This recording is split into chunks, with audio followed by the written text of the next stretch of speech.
আসসালামু আলাইকুম। কানিজ ফাতেমা লোপা স্বাগত জানাচ্ছি এনটিভির সন্ধ্যার খবরে। ক্রাউন সিমেন্ট শিরোনাম দেখছিলেন, এবারে নিয়ে যাচ্ছি পুরো খবরে। যুদ্ধবিরতি লঙ্ঘন করে গাজায় বর্বর ইসরায়েলের গণহত্যার প্রতিবাদে সারা দেশে বিক্ষোভ কর্মসূচি পালন করেছে জামাত ইসলামী সহ বিভিন্ন রাজনৈতিক দলও। সামাজিক সংগঠন ফিলিস্তিনের উপর নির্বিচারে হত্যা বন্ধের দাবি জানান সবাই। মানবতা লঙ্ঘন হলেও বিশ্ব মোড়লদের নীরব ভূমিকার সমালোচনা করেন বিক্ষুব্ধরা। বাংলাদেশ সরকারকে প্রতিবাদ জানানোরও আহ্বান জানান তারা। Apple শাহরিয়ারের report. 19 জানুয়ারি যুদ্ধবিরতি কার্যকর করার পরও গাজায় একের পর এক বিমান হামলা চালিয়ে আসছে ইসরায়েল। 18 মার্চ গাজায় ইতিহাসের নিকৃষ্টতম বিমান হামলা চালিয়ে শিশুসহ 4 শতাধিক লোককে হত্যা করে বর্বর ইসরায়েলি বাহিনী। কি যুদ্ধবিরতি, কি আলাপ আলোচনা, কোনো কিছুকেই তোয়াক্কা করছে না দেশটি। ইসরায়েলের নিষ্ঠুর হত্যাকাণ্ডের প্রতিবাদে শুক্রবার বাদ জুম্মায় রাস্তায় নেমে আসেন বিশ্বের বিভিন্ন দেশের মানুষ। ঢাকার বাইতুল মোকাররম মসজিদের উত্তর গেট থেকে বিক্ষোভ মিছিল করে জামাতে ইসলামী, খেলাফত মজলিস সহ বিভিন্ন ইসলামী দল। বছরের পর বছর ধরে নির্বিচারে ফিলিস্তিনিদের হত্যার বিরুদ্ধে বিশ্ব মুসলমানদের ঐক্যবদ্ধ হওয়ার আহ্বান জানান সবাই।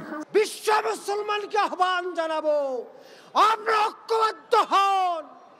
ওয়াইসিকে বলবো, আরব লীগকে আহ্বান জানাবো, আর বসে থাকার সময় নেই। আজকে মুসলমানদেরকে অস্ত্র হাতে নিতে হবে, ফিলিস্তিনকে মুক্ত করতে হবে। আর বিক্ষোভ মিছিল ঘিরে কঠোর নিরাপত্তা ব্যবস্থা গ্রহণ করেছে আইন শৃঙ্খলা রক্ষাকারী বাহিনী। রাজধানী ছাড়াও দেশের বিভিন্ন জায়গায় বিক্ষোভ হয়েছে। ইসরায়েলের গণহত্যার প্রতিবাদে চট্টগ্রামে বিভিন্ন রাজনৈতিক দল ও সংগঠন বিক্ষোভ সমাবেশ সহ নানা কর্মসূচি পালন করেছে।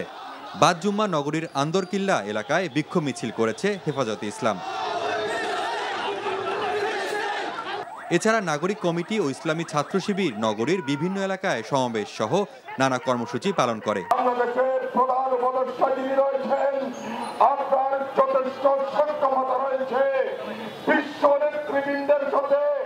যোগাযোগের মাধ্যমে, প্রতিবাদের মাধ্যমে, কর্মসূচির মাধ্যমে বাংলাদেশের অবস্থানকে পরিষ্কার করে আপনি ফিলিস্তিনের হত্যাযজ্ঞ বন্ধ করার ব্যবস্থা করবেন। গাজায় ইসরায়েলি বর্বর হামলার প্রতিবাদে ময়মনসিংহ মহানগর জামাতি ইসলামী সমাবেশ ও বিক্ষোভ মিছিল করেছে। বাদ জুম্মা স্টেশন মসজিদ থেকে মিছিল বের করে শহরের প্রধান সড়ক প্রদক্ষিণ করে টাউন হল এলাকায় গিয়ে শেষ হয়।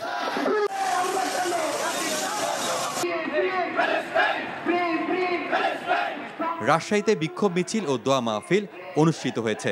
এদিকে রাজশাহী বিশ্ববিদ্যালয়ের কেন্দ্রীয় জামে মসজিদে জুম্মার নামাজ শেষে শিক্ষার্থী ও মুসল্লিরা আরেকটি বিক্ষোভ মিছিল বের করেন। মিছিলটি ক্যাম্পাসের বিভিন্ন সড়ক প্রদক্ষিণ করে তালাইমারি মোড়ে গিয়ে শেষ হয়। সেখানে ফিলিস্তিনের শহীদদের আত্মার মাগফিরাত কামনায় মোনাজাত অনুষ্ঠিত হয়। Apple Shahriar, NTV news, Dhaka. রাজনৈতিক উদ্দেশ্যমূলকভাবে দেশে এখন সংস্কার ও নির্বাচনকে মুখোমুখি দাঁড় করানো হয়েছে বলে অভিযোগ করেছেন বিএনপির ভারপ্রাপ্ত চেয়ারম্যান তারেক রহমান। বিকেলে রাজধানী স্কাটনে লেডিস ক্লাবে আয়োজিত এক ইফতার মাহফিলে ভার্চুয়ালি যুক্ত হয়ে এই অভিযোগ করেন তিনি। তারেক রহমান বলেন, সরকারের এমন কোনো পদক্ষেপ নেওয়া উচিত হবে না যাতে পতিত স্বৈরাচাররা আবারও পুনর্বাসিত হয়। মহিদুল ইসলামের রিপোর্ট। বিশিষ্ট নাগরিক ও পেশাজীবীদের সৌজন্যে আয়োজিত ইফতার মাহফিলে বিএনপির ভারপ্রাপ্ত চেয়ারম্যান তারেক রহমান তার বক্তব্যে তুলে ধরেন সংস্কার ও নির্বাচন সহ দেশের রাজনৈতিক নানা প্রসঙ্গ। তিনি বলেন, উদ্দেশ্যমূলকভাবে দেশে এখন সংস্কার ও নির্বাচনকে মুখোমুখি দাঁড় করানো হয়েছে। বর্তমানে সংস্কার এবং নির্বাচনকে দৃশ্যত যেভাবে মুখোমুখি করে ফেলা হয়েছে, এটি নিঃসন্দেহে রাজনৈতিক উদ্দেশ্যমূলক। সম্মানিত অতিথিবৃন্দ, যারা সংস্কার শেষ করার পর জাতীয় নির্বাচন অনুষ্ঠানের কথা বলছেন, তাদেরকে উদ্দেশ্য করে বলতে চাই, যেটি শেষ হয়ে যায় সেটি সংস্কার নয়। কারণ সংস্কার কখনো শেষ হয় না। সংস্কার একটি ধারাবাহিক প্রক্রিয়া। গণতান্ত্রিক চর্চার মধ্য দিয়ে দেশের সংকট সমাধান সম্ভব উল্লেখ করে তারেক রহমান বলেন, সরকারের এমন কোনো পদক্ষেপ নেওয়া উচিত হবে না যাতে দেশে আবারও পতিত স্বৈরাচাররা পুনর্বাসিত হয়। বিএনপি মনে করে গণতান্ত্রিক রাজনীতিতে কেতাবি কিংবা পুঁথিগত সংস্কারের চেয়ে বেশি গুরুত্বপূর্ণ হচ্ছে গণতান্ত্রিক রাজনৈতিক অধিকার এবং আচরণের ব্যবহারিক প্রয়োগ। জনগণের গণতান্ত্রিক চর্চার মধ্যে দিয়েই কেবল সংস্কার প্রক্রিয়া টেকসই এবং সফল এবং কার্যকর হয়ে উঠতে পারে। সম্মানিত অতিথিবৃন্দ, দেশের রাজনৈতিক অঙ্গনে গৌণ ইস্যুকে মুখ্য ইস্যু বানাতে গিয়ে নিজেদের অজান্তেই ফ্যাসিবাদী বিরোধী জাতীয় ঐক্যের মধ্যে সংশয় সন্দেহের জন্ম দেওয়া হয়েছে বা হচ্ছে। আমি অন্তর্বর্তীকালীন সরকারের দৃষ্টি আকর্ষণ করে আবারও বলতে চাই, সরকারের এমন কোনো পদক্ষেপ নেওয়া উচিত হবে না যাতে রাষ্ট্র এবং রাজনীতিতে পলাতক স্বৈরাচারের দোসররা পুনর্বাসিত হওয়ার সুযোগ পায়। দেশের সংকট ও সমস্যা থেকে উত্তরণের জন্য দ্রুত জাতীয় নির্বাচন দরকার উল্লেখ করে বিএনপি মহাসচিব মির্জা ফখরুল ইসলাম আলমগীর সবাইকে সতর্কতার সাথে দায়িত্ব পালনের অনুরোধ করেন।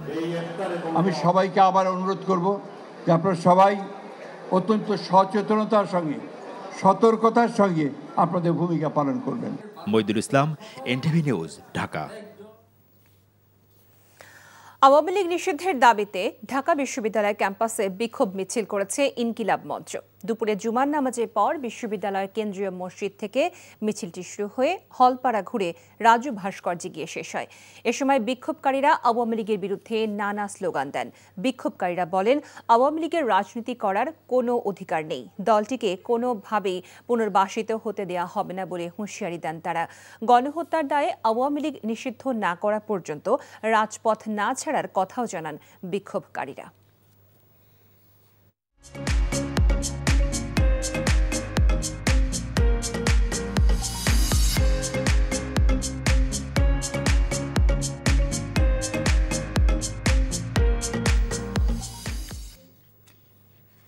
সারা লাইফস্টাইল ঈদ কেনাকাটার খবর।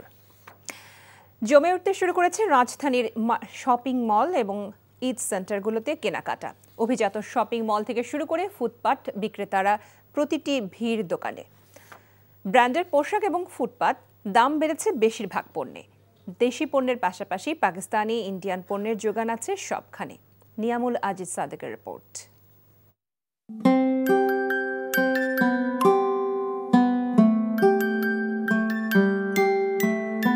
শপিং মল উন্মুক্ত হতেই রাজধানীবাসীর উপচে পড়া ভিড়। গরম আর ট্রেন বিবেচনায় বেশিরভাগ ব্র্যান্ডের দোকান পসরা সাজিয়েছে। ছেলেদের শার্ট ও টি শার্টের জন্য কমপক্ষে 2000 থেকে 5000 টাকা গুনতে হচ্ছে ক্রেতাদের। আমি আমার জন্য একটা শার্ট কিনছি আর একটা ট্রাউজার কিনছি। দাম তো আগে থেকে একটু বেশি, স্বাভাবিক যে সব জায়গায় যেহেতু সবকিছুর দাম বেশি, সো ড্রেসের দাম, এভরিথিং এর দাম বাড়ে। পরিবার নিয়ে সন্তুষ্টি ছিল বেশিরভাগ ক্রেতাদের। ভিড় এড়াতে শীতাতপ নিয়ন্ত্রিত দোকানগুলোতে ঘুরে বেরিয়েছেন অনেকে। এখানে এখন পর্যন্ত ভিড় কম পাচ্ছে আর কি, ভালো এনজয় হচ্ছে আর কি। ইন্ডিয়ান আছে, বাংলাদেশি আছে, বিভিন্ন পাকিস্তানি কাপড় আছে। নিম্নবিত্ত মধ্যবিত্তের হাতের নাগালে থাকা ফুটপাতের দোকানেও পণ্যের দাম চড়া। তবু স্বাদ ও সাধ্যের মধ্যে বছরের বড় উৎসবে সামিল হতে পরিবারের সদস্যদের অগ্রাহ্য করার সুযোগ নেই। আমার ছেলেকে নিয়ে বাইতুল মোকাররম মসজিদে নামাজ পড়বো জুম্মা, তাই জুম্মার নামাজ পড়ে এদিক দিয়ে হাঁটতেছি। পাঞ্জাবি কিনবে তো, তাই পাঞ্জাবি দেখাচ্ছি আর কি। ছেলে মেয়েদের জন্য এখানে বাইতুল মোকাররমে পাঞ্জাবি একটু বেশি, অনেক কালারফুল চয়েস পাওয়া যায়, এর জন্য মূলত এখানে আসা।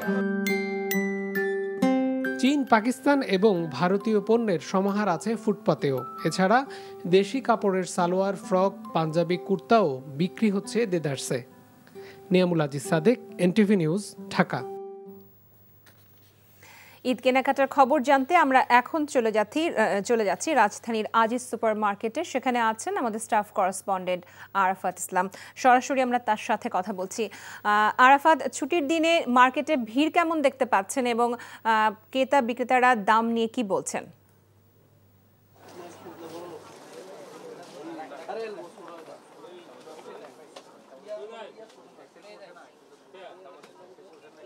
পবিত্র ঈদুল ফিতরের আর মাত্র 10 দিন বাকি। ঈদের দিন যতই ঘনিয়ে আসছে শপিং মলগুলোতে কিন্তু ক্রেতাদের ভিড় ততই বাড়ছে। এক কথায় বলা যেতে পারে ঈদের কেনাকাটা জমে উঠেছে। এবং আমরা আজকে সন্ধ্যার পর থেকে রাজধানীর বেশ কয়েকটি শপিং মল এবং অভিজাত শপিং মল থেকে শুরু করে ফুটপাত পর্যন্ত দেখতে পেয়েছি ক্রেতাদের উপচে পড়া ভিড়। যেহেতু শুক্রবার সাপ্তাহিক ছুটির দিন এবং সামনের সপ্তাহ থেকে অনেকের ঈদ যাত্রা শুরু হবে, তার ফলে শেষ মুহূর্তে কিন্তু সবাই বাড়ি ফেরার আগে প্রিয়জনের জন্য কেনাকাটা সেরে ফেলছেন। এবং আমরা শপিং মলগুলোতে ঘুরে যেটি দেখতে পেয়েছি, সময়ের সাথে মানুষের রুচির যেমন পরিবর্তন ঘটেছে, তেমনি পোশাক পরিচ্ছদেও কিন্তু নতুন ডিজাইন এবং নতুনত্ব নিয়ে এসেছে। ডিজাইনার থেকে শুরু করে যে শপিং মলগুলো এবং আউটলেটগুলো রয়েছে।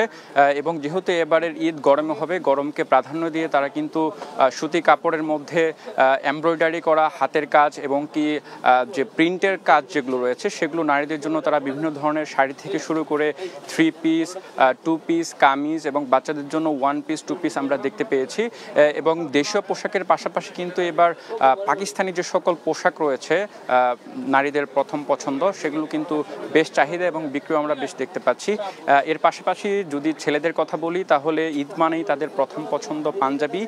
পাঞ্জাবির বেশ বাহারি রং এবং ডিজাইনের আমরা নতুনত্ব দেখতে পেয়েছি এবং বেশ বিক্রি হচ্ছে বলেও জানাচ্ছেন আমাদেরকে বিক্রেতারা।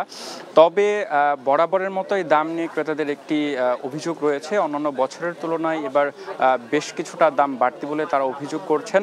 এছাড়া কেনাকাটা নিয়ে তারা স্বাচ্ছন্দ্য প্রকাশ করেছেন এবং স্বাচ্ছন্দ্যেই তারা ঈদ কেনাকাটা করছেন এবং বিক্রেতারা বলছেন দিন যত ঘনিয়ে আসবে ঈদের বিক্রি আরও বাড়বে বলে প্রত্যাশা তাদের। সব মিলে এখন পর্যন্ত এই ছিল আমার কাছে শুক্রবার ছুটির দিনের ঈদ কেনাকাটার সর্বশেষ আপডেট। শাওন, জানছিলাম ঈদ কেনাকাটার খবর। ঈদের আগে হঠাৎ চড়া মুরগির বাজার। কেজিতে প্রায় 40 টাকা বেড়েছে ব্রয়লার মুরগি, বিক্রি হচ্ছে 220 থেকে 230 টাকায়। প্রতি কেজি সোনালী মুরগি 320 টাকা আর দেশি মুরগি বিক্রি হচ্ছে 630 টাকায়। 20 টাকা বেড়ে গরুর মাংসের দাম উঠেছে 800 টাকায়। 2500 টাকায় বিক্রি হচ্ছে 1 কেজির ইলিশ মাছ। সপ্তাহান্তে বেড়েছে চালের দামও। মানভেদে মিনিকেট বিক্রি হচ্ছে 95 থেকে 96 টাকায়। সেলিম মালিকের রিপোর্ট। রোজা শেষে পবিত্র ঈদুল ফিতরের বাকি এখনো প্রায় 10 দিন। এর আগেই বাড়ন্ত মুরগির বাজার। ব্রয়লার, সোনালী ও দেশি মুরগির কেজিতে বেড়েছে 40 থেকে 50 টাকা। 2 দিন আগে ব্রয়লার ছিল 180-90, এখন হচ্ছে 200। আজকের বাজার 220 টাকা। আর সোনালী মুরগি ছিল 280-300, আর আজকের বাজার হলো 320-30 টাকা। ব্রয়লার মুরগির দাম বাড়ছে, আমাদের জন্য অনেক কষ্ট। ছাগলের মাংসের দাম ঠিকঠাক থাকলেও কেজিতে 20 টাকা বেড়েছে গরুর মাংসের দাম। গরুর মাংস ছিল 780 টাকা, এখন বর্তমান চলতেছে 800। দেশি মাছের দাম নতুন করে বাড়েনি বলে দাবি বিক্রেতাদের। তবে ক্রেতারা জানিয়েছেন ভিন্ন কথা। 1 কেজির পদ্মার ইলিশের দাম বেড়েছে 200 টাকা। গত সপ্তাহে এই সপ্তাহে হিসেবে আরো কম, শুধু একমাত্র চিংড়ি মাছের দাম একটু বেশি। পার কেজিতে 40 টাকা 50 টাকা করে এক সপ্তাহের মধ্যে বেশি বেড়ে গেছে। 1 কেজি চালগুলো আগে বেশি 2400-2300 বেচছি, এখন আজকে কিনা ওঠে বেশি। শুক্রবার দিন গাঁটু মাছ নাই, 2500 কিলো 2600 বেচতেছি। চালের দাম নিয়ে চালবাজি চলছেই। সেঞ্চুরি ছুঁই কেজি প্রতি মিনিকেট চাল। মুজাম্মেলের মিনিকেটে আমরা বিক্রি করতেছি 95 থেকে 96 টাকা। তারপরে মঞ্জু, সাগর এগুলা 85-86 এমন বিক্রি করতেছি। স্থিতিশীল সবজির বাজার। পেঁয়াজের কেজি 40 টাকা। আলু বিক্রি হচ্ছে বছরের সবচেয়ে কম দামে। পেঁয়াজের দামটাও অনেকটাই কম। আমরা 40 টাকা কেজি খুচরায় বিক্রি করতেছি, বা বেশি না আরও 2-1 টাকা কমও বিক্রি করা যায়। আলুর দামটাও আগের মতোই আছে। আলু 25 টাকা বেচতেছি আর টমেটো 30 টাকা কেজি। কাঁচামরিচও আগের দামে আছে 70 টাকা 80 টাকা কেজি। সরকারের নানা উদ্যোগেও পুরোপুরি কাটেনি সয়াবিন তেলের সংকট। বিক্রেতারা বলছেন চাহিদার তুলনায় খুব কম তেল পাচ্ছেন তারা। সেলিম মালিক, এনটিভি নিউজ, ঢাকা। আওয়ামী লীগের পুনর্বাসন জনগণ মেনে নেবে না বলে মন্তব্য করলেন জামায়াতে ইসলামের আমির ডক্টর শফিকুর রহমান। নিজের ফেসবুক পেজে এক স্ট্যাটাসে তিনি আওয়ামী লীগের বিষয়ে তার অবস্থান তুলে ধরেন। তিনি উল্লেখ করেন, বাংলাদেশের নির্যাতিত 18 কোটি মানুষের দাবি গণহত্যাকারীদের বিচার, 24-এর শহীদ পরিবারগুলোর পুনর্বাসন এবং 15 বছর সৃষ্ট জঞ্জালগুলোর মৌলিক সংস্কার সাধন করে প্রয়োজনীয় প্রস্তুতি গ্রহণ করা। জাতীয় নাগরিক পার্টির দক্ষিণাঞ্চলের মুখ্য সংগঠন হাসনাত আব্দুল্লাহ তার ফেসবুক পেজে প্রধান উপদেষ্টা ডক্টর মোহাম্মদ ইউনূসকে দৃষ্টি আকর্ষণ করে বলেন, আওয়ামী লীগ 5 আগস্ট নিষিদ্ধ হয়ে গেছে। উত্তরপাড়া ও ভারতের প্রেসক্রিপশনে দলটির চ্যাপ্টার ওপেন করার চেষ্টা করে লাভ নেই। রাজনৈতিক দলগুলো যদি নিজেরা অন্তর্দ্বন্দ্বে না জড়ায় তাহলে আওয়ামী লীগ কখনোই আর রাজনীতিতে ফিরতে পারবে না বলে জানিয়েছেন তথ্য উপদেষ্টা মাহফুজ আলম।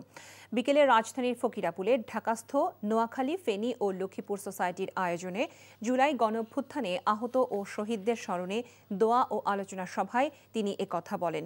তথ্য উপদেষ্টা বলেন, আওয়ামী লীগের প্রশ্নে কোনো ছাড় নয়। বঙ্গবন্ধুর আওয়ামী লীগ কোনো দুধে ধোয়া তুলসী পাতা না উল্লেখ করে তিনি বলেন, সেই সময়ও বাকশাল প্রতিষ্ঠা করেছিল বঙ্গবন্ধু। আওয়ামী লীগের নাটাই দিল্লিতে আর ঘুরে ওড়ে বাংলাদেশে জানিয়ে মাহফুজ আলম আরও জানান, এই ঘুড়ি আর বাংলাদেশে উঠতে দেয়া হবে না। আওয়ামী লীগ সংস্কার ও বিচারের প্রশ্নে কোনো ছাড় দেওয়া হবে না বলেও তিনি জানান। ডিসেম্বরের মধ্যেই জাতীয় নির্বাচন হবে এবং এই নির্বাচনের জন্য সবাইকে প্রস্তুতি নেওয়ার আহ্বান জানান মাহফুজ আলম। রাষ্ট্রের গঠনের জন্য একটি অপূর্ব সুযোগ এসেছে এবং এই সুযোগ এখনো নষ্ট হয়ে যায়নি যদি না আমরা আমাদের অন্তর্কোন্দল, আমাদের অভ্যুত্থানের শক্তিগুলোর মধ্যকার বিভেদ এবং আমাদের ভিতরকার অন্তর্দ্বন্দ্বে আমরা নিজেরা ব্যস্ত হয়ে যদি আমরা আমাদের শত্রুদের সুযোগ না দিই, আওয়ামী লীগ অ্যাজ ফ্যাসিজম আকারে এখানে বাংলাদেশে আর কখনো ফিরে আসতে পারবে না। এই নিয়ন্ত্রণ, এই নাটাই ধরে রাখা হয়েছে দিল্লিতে আর গুড়ি উড়ে বাংলাদেশে। এই গুড়ি আর এই বাংলাদেশে উঠতে দেওয়া হবে না।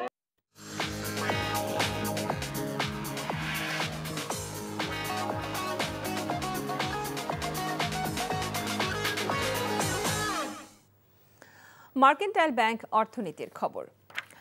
ঈদের আগে অতীতের যে কোনো সময়ের চেয়ে বেশি পরিমাণ রেমিট্যান্স বা প্রবাসী আয় পাঠাতে শুরু করেছেন প্রবাসীরা।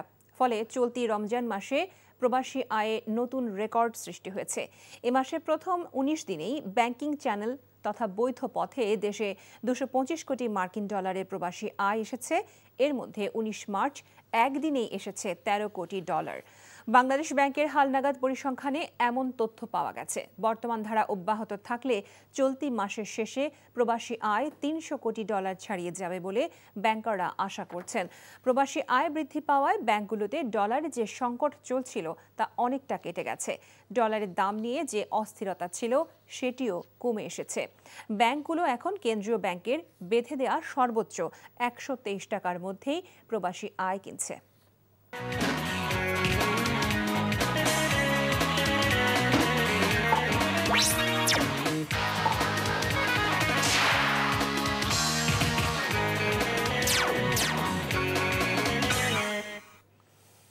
ইস্পাহানি প্রিমিয়াম টি খেলার খবর। ফুটবল। ভারতের বিপক্ষে এশিয়ান কাপ বাছাই পর্বের লড়াইয়ে আগে নিজেদের মানসিকভাবে উদ্দীপ্ত রাখার চেষ্টা করছে বাংলাদেশ দল। শুক্রবার মেঘালয়ে জুমার নামাজ শেষে দলের ফুটবলার রহমত কথা বলেছেন ভারত ম্যাচ নিয়ে। হ্যাঁ, আলহামদুলিল্লাহ আমরা সবাই সুস্থভাবে হোটেলে পৌঁছাতে পেরেছি। যদিও এটা লং ছিল একটু, বাট আলহামদুলিল্লাহ সেফলি আসতে পেরেছি। ইন্ডিয়া ডেফিনেটলি ভালো টিম, ইন্ডিয়া ভালো খেলেছে, জিতেছে, বাট আমরা আমাদের মতো চেষ্টা করব, আমরা আমাদের রেজাল্ট বের করার চেষ্টা করব ইনশাআল্লাহ। এই ছিল সন্ধ্যার খবরে। এই খবরের ভিডিও সহ আপডেট জানতে ভিজিট করুন NTV অনলাইন www.ntvbd.com।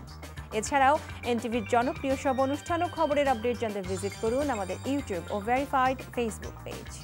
রাত 10:30টায় রাতের খবর দেখার আমন্ত্রণ জানিয়ে বিদায় নিচ্ছি। সবাইকে ধন্যবাদ এতক্ষণ সাথে থাকার জন্য।